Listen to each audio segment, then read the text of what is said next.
Hello दोस्तों, हम लोग पढ़ रहे हैं 12th अकाउंटेंसी और चैप्टर चल रहा है accounting for not for profit organisation. ठीक है, यानी गैर लाभकारी संगठनों का लेखांकन। और इसमें आज हम लोग पढ़ने वाले हैं आय व्यय खाते के बारे में। ठीक है, आय व्यय खाते के बारे में। इसको इंग्लिश में हम इनकम एंड एक्सपेंडिचर अकाउंट बोलते हैं। इनकम एंड एक्सपेंडिचर अकाउंट इसको बोला जाता है। ठीक है, तो सबसे पहले बात करेंगे कि आखिर ये इनकम एंड एक्सपेंडिचर अकाउंट है क्या, ये कैसे तैयार किया जाता है। ठीक है, देखिए जो आय व्यय खाता होता है यह एक नाम मात्र खाता होता है, एक नॉमिनल अकाउंट होता है। और इसमें एक साल के अंदर जो भी हमको आयकर प्राप्तियां और आयकर भुगतान होते हैं उसको हम दिखाते हैं। ठीक है, इसमें इसका जो मतलब बनावट है या फिर कह सकते हैं इसको जो तैयार किया जाता है वो उपार्जन के आधार पर भी तैयार किया जाता है। ठीक है, उपार्जन का आधार मतलब क्या कि इसमें उपार्जन के आधार पर इसको बनाया जाता है। इसका मतलब ये होता है कि इसमें चाहे वो मतलब बाकी हो या एडवांस हो, उन सब का इसमें जिक्र किया जाएगा, इसमें दिखाया जाएगा। ठीक है, जैसे हम लोगों ने प्राप्ति और भुगतान खाता बनाया था, उसमें हम लोगों ने क्या किया था, सिर्फ जितना हमको प्राप्त हुआ उतना और जितना हमने दिया पेमेंट किया उतना। ठीक है, प्राप्ति और भुगतान खाता में क्या था, प्राप्ति और भुगतान खाता में जो हमने पाया वो और जो हमने दिया वो। ठीक है, उसी का लेकर था। लेकिन इस खाते में जो आय व्यय खाता होगा इसमें हम क्या करेंगे, उपार्जन के आधार पर भी खातों को लिखेंगे। ठीक है, यानी कि जो हमको नहीं प्राप्त हुआ उसको भी देखेंगे, जो प्राप्त हुआ उसको भी लिखेंगे। ठीक है, जो देना है उसको भी लिखेंगे और जो दे दिए हैं उसको भी लिखेंगे। यानी कि एक साल के अंदर, एक फाइनेंशियल ईयर के अंदर हमने जितने भी मतलब आय हुआ या भुगतान किए या फिर जो लेने वाले थे या देने वाले थे उन सब का जिक्र इसमें किया जाएगा। ठीक है, इसका जो फॉर्मेट होता है, फॉर्मेट कुछ इस प्रकार होता है कि इसके 4 खाने होते हैं। ठीक है, खाने कितने होंगे, 4 खाने। और 4 खानों में क्या किया जाएगा, देखिए इसका फॉर्मेट ऐसा होता है। ये हमारा इनकम एंड एक्सपेंडिचर अकाउंट है। सबसे पहले चूंकि खाता है, खाते का नाम लिखेंगे। खाता का नाम क्या है, तो खाता बना रहे इनकम एंड एक्सपेंडिचर अकाउंट। ठीक है, फिर क्या लिखते हैं, फॉर द ईयर एंडिंग, जिस दिन खाते बंद होंगे। ठीक है, डेट लिखेंगे। इसके डेबिट साइड में जितने भी हम खर्चे करते हैं उसको लिखा जाता है और क्रेडिट साइड में हम जितने भी इनकम कमाते हैं, जितनी को प्राप्तियां होती हैं वो लिखा जाता है। ये लाभ हानि खाते के जैसे बनाया जाता है, एकदम सेम लाभ हानि खाते का एक विस्तार मात्र मान सकते हैं इसको कि लाभ हानि खाते क्या है, एक विस्तार है। ठीक है, तो ये इस आधार बनता है। ठीक है, देखिए इसमें क्या होता है, साल भर के अंदर जितने भी हम खर्चे किए हैं उसको डेबिट में, और एक साल के अंदर जितने भी हमको प्राप्तियां हुई यानी जितने हमको आय हुए उसको क्रेडिट में। ठीक है, अब हम कहते क्या है, अगर आय का अमाउंट ज्यादा है, ठीक है, आय का अमाउंट ज्यादा है उसको लिखेंगे और वही अमाउंट यहाँ लिखेंगे। इसमें से जितना भी हमने खर्चे किए उसको घटा देंगे। घटाने के बाद जो बचेगा, अभी भी हमारे पास आय का ही हिस्सा बचा हुआ है तो उसको लिखेंगे टू सरप्लस। ठीक है, यानी कि इसको बोलते हैं आधिक्य। और अगर हमारा कहीं खर्चा ज्यादा हो गया, आय कम है, ठीक है, तो क्या लिखेंगे, बाई डिफिसिट। जो कमी की राशि है उसको लेंगे डिफिसिट। यानी कि अगर हमारा आय ज्यादा है, व्यय कम है, तो हमको लाभ को लाभ में लिखेंगे, इस खाते में लिखेंगे सरप्लस। ठीक है, अगर हमारा व्यय ज्यादा है, आय कम है, तो उसको क्या लिखेंगे, डिफिसिट।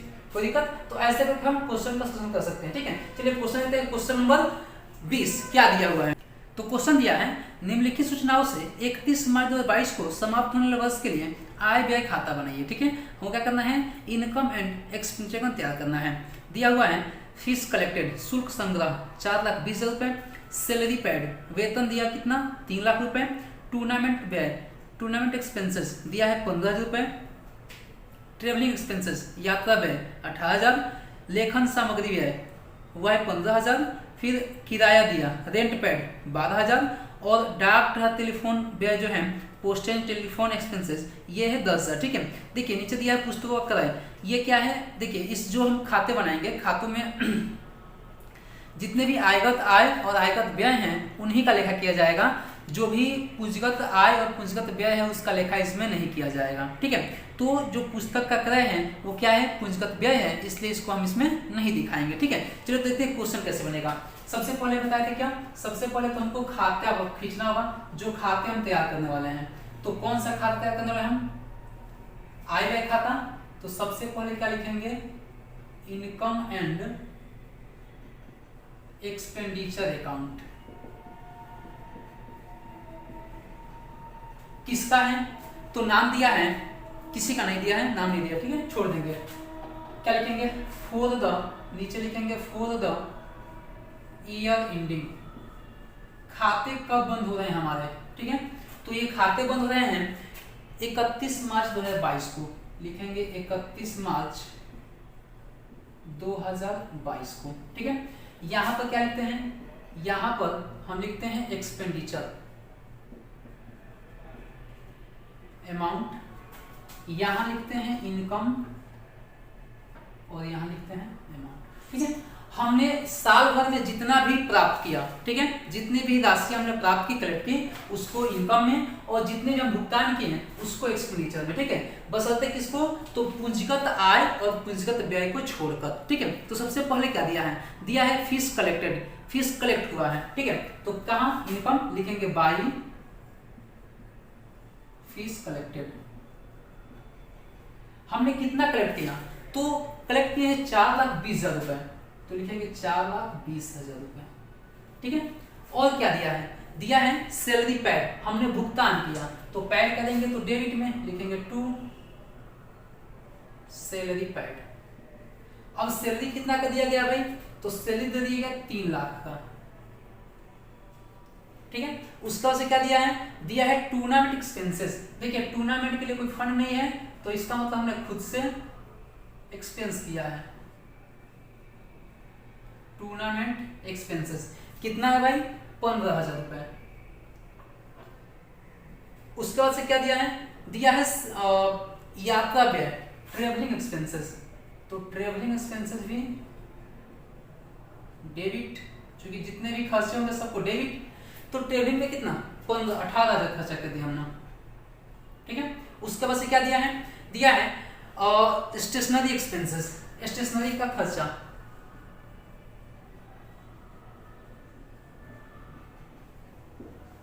इसका 15,000 कर दिया हमने खर्चा। इसके बाद से क्या दिया है, स्टेशनरी के बाद से दिया हुआ है रेंट दिया, रेंट कितने का दिया गया भाई, रेंट भी देंगे तो ये भी खर्चा है, रेंट कितने का है, तो रेंट है 12,000 का, तो 12,000 इसमें से रेंट भी दे दिया गया। और क्या दिया गया है, postage and telephone expenses, postage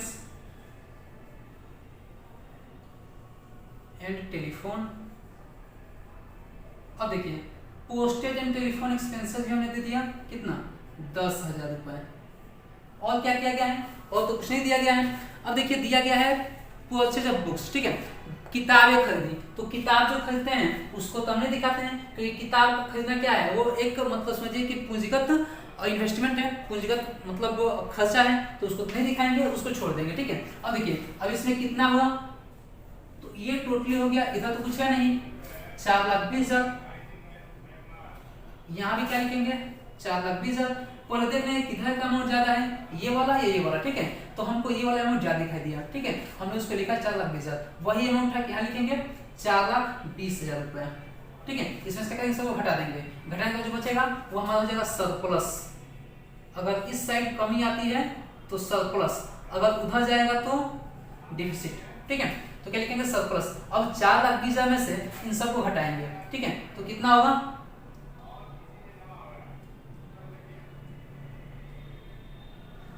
ये टोटल जोड़ने पर 3,70,000, ठीक है। अब एक 4,20,000 में से 4,20,000 में से 3,70,000 हम घटाते हैं, बचे कितना 50,000, तो यही 50,000 का राशि क्या हो जाएगा हमारा सरप्लस हो जाएगा, ठीक है। तो ऐसे करके हम क्या कर सकते हैं, क्वेश्चन कर सकते हैं, बहुत ही इजी है। क्वेश्चन नंबर कौन सा है, क्वेश्चन नंबर है 20, ठीक है। तो आप इस तरह से करके क्या कर सकते हैं, क्वेश्चन का सॉल्यूशन कर सकते हैं, इसमें कोई डाउट नहीं है। बस आपको ये देखना है कि हमने क्या करना है, सिर्फ आयगत आय और आयगत व्यय को लिखना है इसमें, ठीक है। आयगत आय और आयगत व्यय, आय आएगा तो इनकम साइड में, और जब हम खर्चे करेंगे उसको एक्सपेंडिचर साइड में, ठीक है। अब उसके बाद से अगर हमारा आय ज्यादा है व्यय कम है तो सरप्लस, अगर व्यय ज्यादा है आय कम है तो इधर आ जाएगा डिफिसिट, ठीक है। तो ऐसे करके आप क्वेश्चन का सॉल्यूशन आसानी से कर सकते हैं, कोई दिक्कत है। चलिए अगला क्वेश्चन देखते हैं। अगला क्वेश्चन दिया हुआ है क्वेश्चन नंबर 21। दिया क्या है, क्वेश्चन है कि निम्नलिखित प्राप्तियां भुगतान खाते से 31 मार्च 2022 को समाप्त वाले वर्ष के लिए आय व्यय खाता बने। ठीक है, करना क्या है, इनकम एंड एक्सपेंडिचर को तैयार करना है। तो सबसे पहले खाता और खाते का नाम। ठीक है, तो खाता में क्या करते हैं, सबसे पहले खाते का नाम, तो कौन सा खाता है, इनकम एंड एक्सपेंडिचर अकाउंट है। कब बंद हो रहा है, फॉर द ईयर एंडिंग। खाते कब बंद होते हैं हमारे, तो खाते बंद होते हैं 31 मार्च 2022 को। ठीक है, तो यहाँ पे लिखेंगे क्या, 31 मार्च 2022। ठीक है, क्वेश्चन सा कौन सा है, तो क्वेश्चन नंबर है 21। यहाँ पर क्या करते हैं, सबको पता है कि यहाँ पर एक्सपेंडिचर लिखा जाता है, यहाँ अमाउंट, यहाँ क्या लिखेंगे, इनकम, और यहाँ अमाउंट। देखिए, हमको एक साल के अंदर जितने भी आयकर प्राप्तियां होंगी और जितने भी हम आयकर भुगतान करेंगे उसी का लेखा इसमें किया जाएगा, अदरवाइज किसी का लेखा इसमें नहीं किया जाएगा। कैपिटल रिसिप्ट और कैपिटल पेमेंट का यहाँ पे लेखा हम नहीं करेंगे, पूंजीगत प्राप्ति और पूंजीगत भुगतान लेखा इसमें नहीं किया जाएगा। ठीक है, देखिए, तो सबसे पहले क्या दिया है इसमें देखते हैं, क्वेश्चन दिया है कि निम्नलिखित प्राप्ति भुगतान खाते से 31 मार्च 2022 को समाप्त वाले वर्ष के लिए आय व्यय खाता बने। ठीक है, ये आपका प्राप्ति भुगतान का दिया हुआ है। इसमें प्राप्ति साइड में बैलेंस दिया हुआ है 67 रुपए, डोनेशन दिया हुआ है 6000, सब्सक्रिप्शन दिया है 10000, लेजेसी दिया हुआ है 2500। ठीक है, और इंटरेस्ट दिया हुआ है 75 रुपए। ठीक है, भुगतान साइड में सैलरी दिया हुआ है 2600 रुपए, रेंट दिया है 1200 रुपए, प्रिंटिंग दिया हुआ है 300 रुपए, पोस्टेज 100 रुपए, और एडवर्टाइजमेंट दिया है 250 रुपए। ठीक है, इन्वेस्टमेंट जो है कैपिटल है उसको हम नहीं दिखाएंगे, और बैलेंस सीडी और बैलेंस बीडी को हम तो दिखाते नहीं है। ठीक है, चलिए क्वेश्चन देखते हैं, क्वेश्चन कैसे बनेगा। बताए थे कि जितने भी हमको एक समय प्राप्तियां होगी, जो आयगत होगी उसको दिखाएंगे, और जितने हम भुगतान करेंगे उसको दिखाएंगे। ठीक है, सभी प्राप्तियों को क्रेडिट साइड में और सभी भुगतान को डेबिट साइड में। ठीक है, तो देखते हैं हमारे पास प्राप्तियां क्या क्या है। ठीक है, देखिए, प्राप्तियों में डोनेशन मिला है 6000, सब्सक्रिप्शन मिला है 10000, लेजेसी मिला हुआ है और ब्याज मिला हुआ है। ठीक है, तो क्या करेंगे, दिखाएंगे बाई डोनेशन। ठीक है, डोनेशन कितना मिला हमको, ये मिल गया 6000 हमको मिल गया। ठीक है, उसके बाद से क्या मिल गया हमको, तो मिला है सब्सक्रिप्शन, चंदा, सब्सक्रिप्शन, ये मिल गया 10,000 रुपए। ठीक है, उसके बाद से क्या मिला है, उसके बाद से मिला है लेजेसीज, वसीयतें। देखिए, जो वसीयत होता है वो क्या होता है, हमारा पूंजीगत प्राप्ति होता है। ठीक है, वसीयत क्या होता है, हमारे पूंजीगत प्राप्ति होता है। वसीयत को तब तक हम नहीं दिखाएंगे जब तक क्वेश्चन में ना कहें।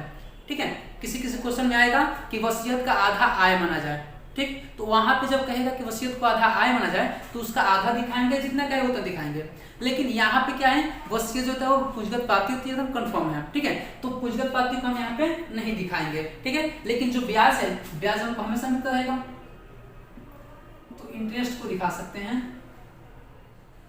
कितना है, 75 रुपए। ठीक, अब हमने भुगतान क्या क्या किए हैं। ठीक है, तो भुगतान क्या है, सैलरी दिया है, तो यहाँ लिखेंगे टू सैलरी। सैलरी कितना का दिया गया है, ये 2600 का दिए हैं। ठीक है, उसके बाद से हमने क्या दिया, उसके बाद से हमने दिया है रेंट, तो यहाँ पे लिखेंगे रेंट। रेंट कितने का दिया हमने, ये दिया 1200 का, तो यहाँ पे 1200। ठीक है, इसके बाद से क्या दिया गया है, प्रिंटिंग का खर्चा है, तो प्रिंटिंग को भी दिखाया जाएगा।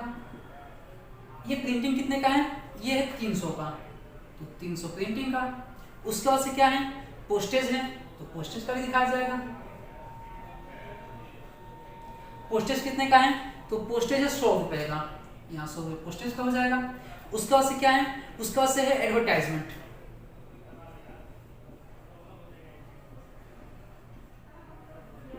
ये कितने का हुआ है, तो ये 250 रुपए का हुआ है, हमने 250 रुपए लिख दिया। ठीक है, अब देखते हैं कि अमाउंट कितना का ज्यादा है।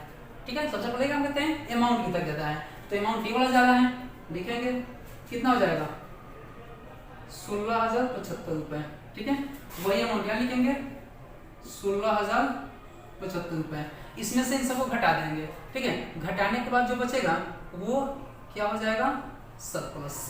ठीक है, क्या होगा, सरप्लस। तो 16,075 में से अगर हम इन सबको घटाते हैं, ठीक है, तो हो जाएगा कितना 25, 10 2 3 3 6 15